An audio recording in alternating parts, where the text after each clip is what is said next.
आज के इकोनॉमी के एमसीक्यू में हम लोग पब्लिक डेट के टॉपिक पे डिस्कस करेंगे।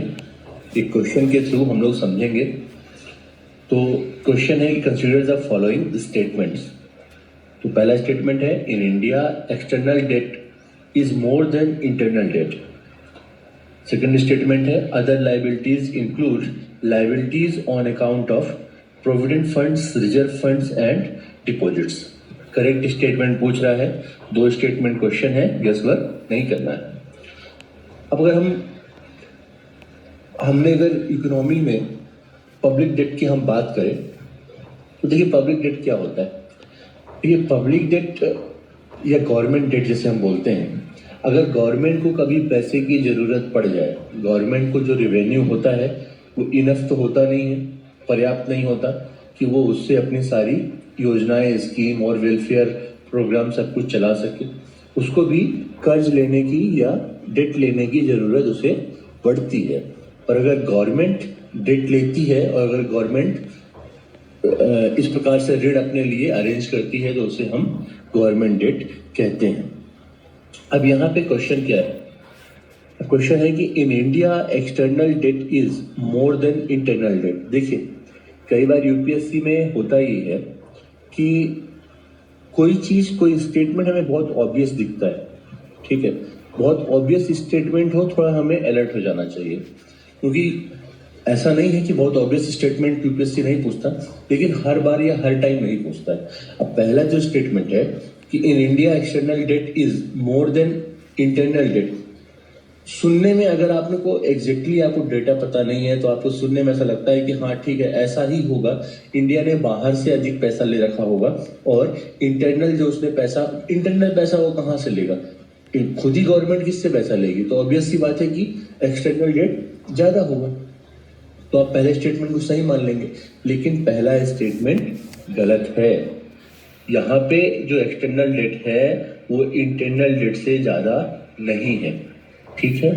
अब हम इसको समझना शुरू करते हैं कि एग्जैक्टली ये काम कैसे करता है। देखिए जो गवर्नमेंट डेट होता है या जिसे हम पब्लिक डेट भी कह सकते हैं, ठीक है, गवर्नमेंट हॉस्पिटल होता है उसे पब्लिक हॉस्पिटल भी कह सकते हैं, है ना। गवर्नमेंट कंपनी होती है तो पब्लिक कंपनी भी होगी, अगर जो गवर्नमेंट का पब्लिक है। तो जो गवर्नमेंट डेट है या पब्लिक डेट है उसे हम ब्रॉडली दो तरीके से डिवाइड कर सकते हैं या क्लासिफाई कर सकते हैं।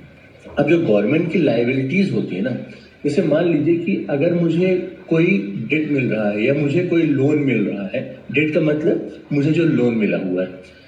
अब जैसे मैं बैंक के पास जाऊंगा, बैंक अगर मान लीजिए कि मेरे पास कुछ नहीं है, मैं रोड पे रहता हूँ, ठीक है, मांग कर खाता हूँ, अगर मैं बैंक के पास जाऊंगा, मैं बोलूंगा मुझे 5 लाख का लोन दे दीजिए, तो बैंक मुझे लोन देगा क्या?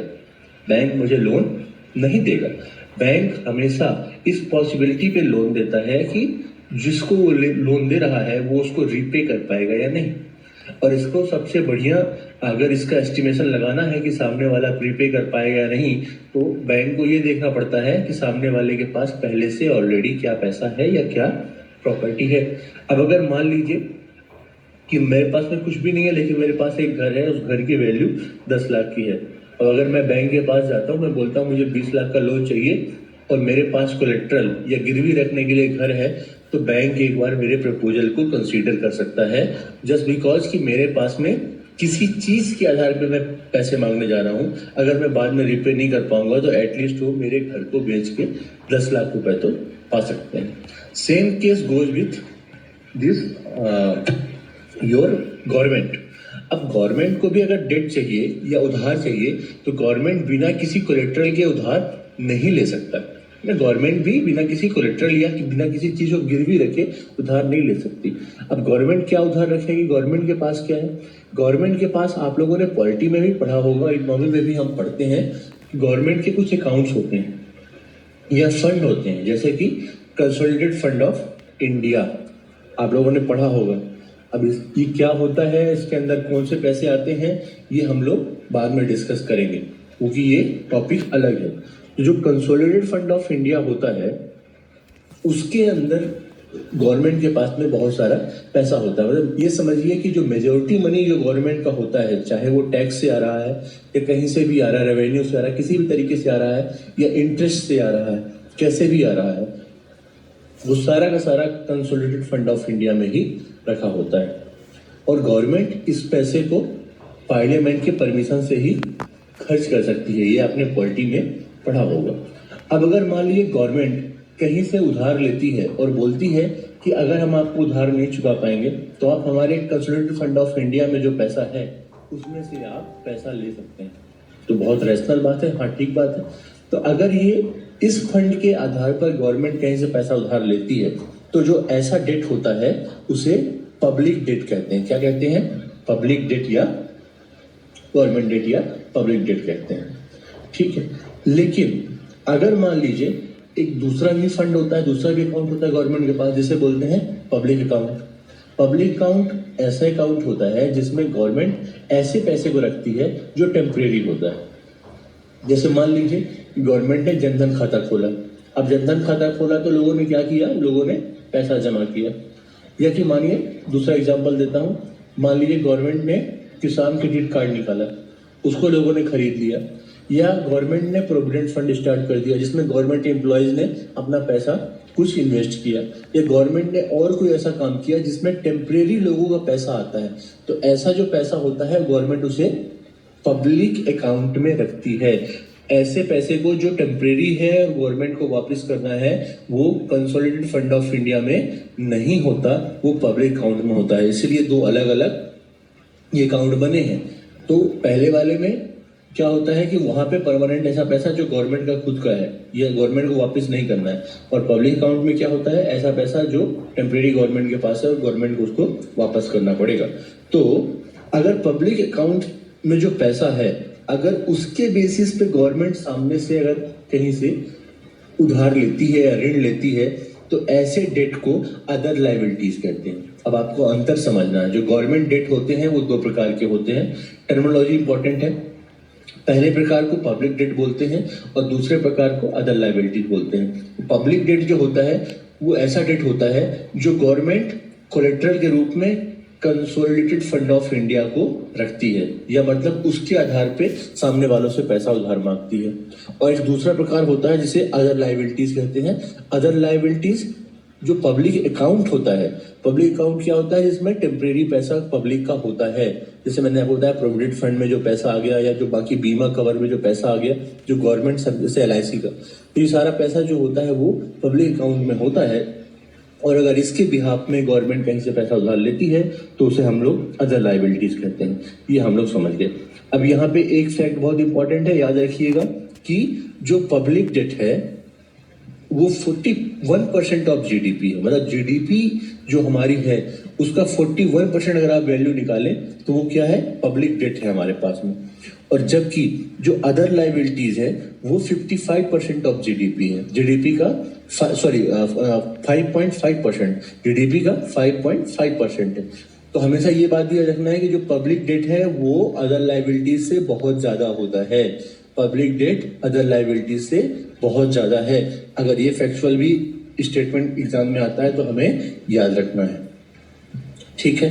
तो अगर हम सेकेंड स्टेटमेंट को देखें तो सेकेंड स्टेटमेंट बोलता है कि other liabilities include liabilities on account of provident fund, reserve fund and deposits.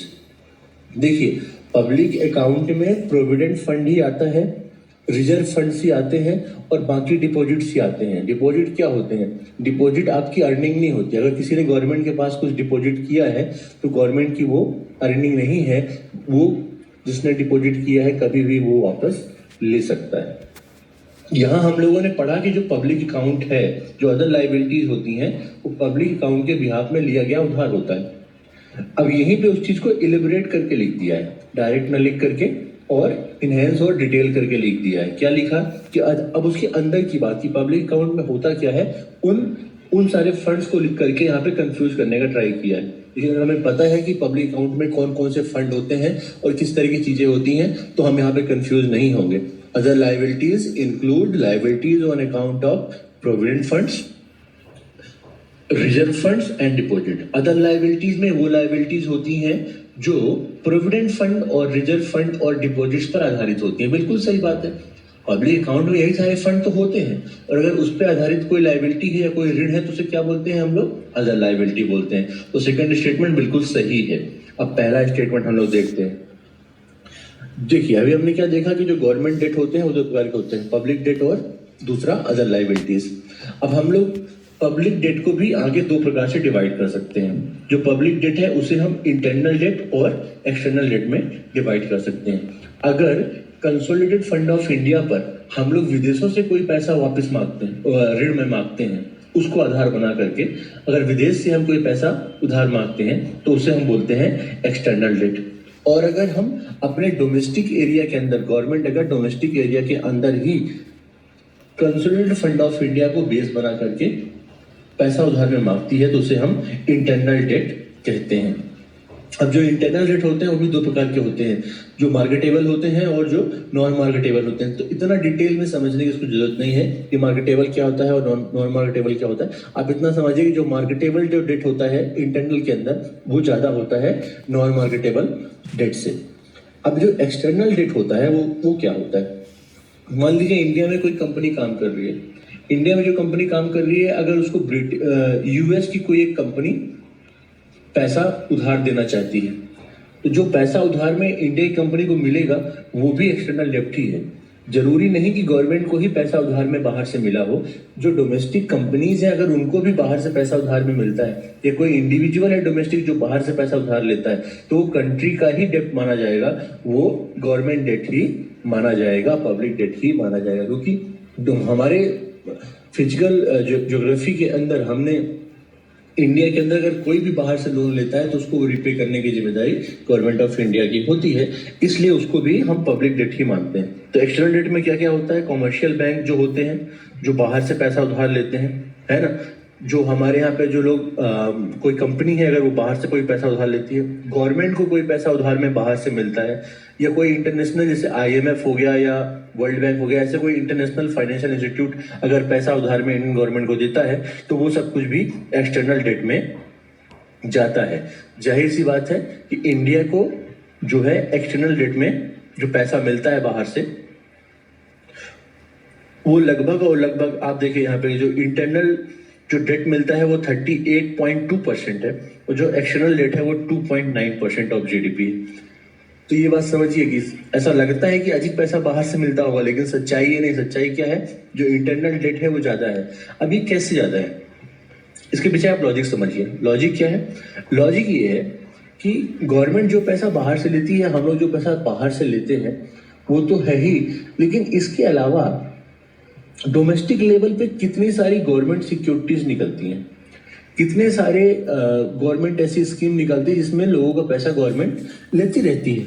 ठीक है, अब अगर मान लीजिए कि ट्रेजरी बिल हो गया, गवर्नमेंट सिक्योरिटी हो गई, या फिर अब यही सब तो शेयर मार्केट में चलता है। तो डोमेस्टिक लेवल पे लोग जो शेयर मार्केट में जो गवर्नमेंट कंपनीज के शेयर खरीदते हैं या गवर्नमेंट सिक्योरिटीज खरीदते हैं या ट्रेजरी बिल खरीदते हैं, ये सारा पैसा गवर्नमेंट को हम उधारी तो दे रहे होते हैं। तो इसलिए जो डोमेस्टिक जो इंटरनल जो डेट है वो गवर्नमेंट के पास ज्यादा है। बाहर से जो पैसा आता है वो, अच्छा बाहर से जो पैसा आता है ऐसा नहीं कि वो हर साल बहुत सारा पैसा आता है। एक बार कभी पैसा ले लिया यूएन ने या कि आईएमएफ ने या फिर वर्ल्ड बैंक ने, कभी एक बार कुछ line of credit government of India को दे दी, लेकिन जो लगातार जो पैसे आ रहे हैं डेट के वो इंटरनल बेसिस पे ही आते हैं या डोमेस्टिक लेवल पे ही आते हैं, जो गवर्नमेंट सिक्योरिटी जो ट्रेजरी बिल के बेसिस पे ही मिलते हैं। ठीक है, तो इसलिए जो इंटरनल जो डेट है वो ज्यादा है एक्सटर्नल डेट से, इसलिए पहला स्टेटमेंट गलत है, दूसरा सही है। तो करेक्ट ऑप्शन क्या हो जाएगा इसमें? करेक्ट इसमें 2 ओनली या बी आंसर हो जाएगा। तो ठीक है, आज के क्वेश्चन में इतना ही। अगर आपको ये डिस्कशन अच्छा लगा हो, अगर आपके कॉन्सेप्ट क्लियर हुए हो तो आप लोग कमेंट करके बताइए और इसको शेयर करिए। अगर आपके कॉन्सेप्ट क्लियर नहीं हुए हो तो भी कमेंट में बताइए। हम लोग नेक्स्ट वीडियो में आपके जो डाउट्स हैं, जो कॉन्सेप्ट क्लियर नहीं हुआ है उससे हम डिस्कस करेंगे।